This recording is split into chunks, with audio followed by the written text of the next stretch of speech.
10 minute की नमाज में इतनी बड़ी आपत्ति पूरे देश को हो रही है, सरकारों को हो रही है, तो बहुत आश्चर्य की बात नहीं है, क्योंकि लगातार 2014 के बाद से जिस कगार पे ये सरकार इस देश को लेकर आई है, सिर्फ इन्होंने नफरत बोए हैं। इस देश की मिट्टी में हमारे बड़ों का, हमारे बुजुर्गों का खून शामिल है। हम कहीं नहीं जाएंगे, यहीं रहेंगे। सरकारें आती हैं, जाती हैं। आज इनकी तानाशाही है, लेकिन हमेशा नहीं चलेगी। नमाज कहाँ पढ़नी और कहाँ नहीं पढ़नी?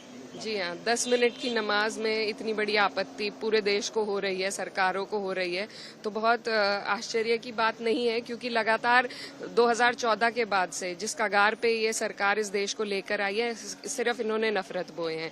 इनको जब यूएई में या कहीं और जाना होता है तो ये सबसे गले मिलते हैं, सबको गले लगाते हैं, लेकिन जब अपने देश में अपने सौगाते मोदी की बात चल रही है, सौगात सबसे बड़ी मुसलमानों के लिए ये है कि उनके हकों को, उनके हुकूकों को उन्हें दिया जाए।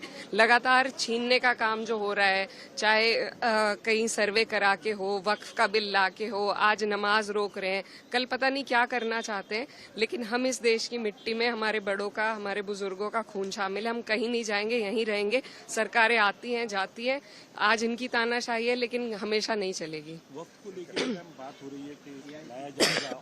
All India Muslim personal law board ने कहा है कि जितने भी लोग हैं इसका विरोध करते हैं, वो काली पट्टी बांध कर चलें और अपना विरोध जताएं, पब्लिक में जाएं, लोगों के बीच में जाएं। इसको कैसे देखें? लगातार इसका विरोध प्रदर्शन हो ही रहा है और सब लोग विरोध कर रहे हैं, लेकिन सरकार अपनी तानाशाही पे आमादा है। लेकिन हमें देखिए अब क्या किस तरीके से लेकर आते हैं। हम लोग पूरी तरीके से अपोज तो करेंगे, लेकिन इसी तरीके से सारे हक छीन कर आपको एक पैकेट पकड़ाया जा रहा है सौगात देने के रूप में, तो ये इनकी जो दोहरी पॉलिसी है उसको दर्शाता है, और इन लोग ऐसे लोगों का राज लंबे टाइम तक नहीं चलता है। जयंत चौधरी भी मैम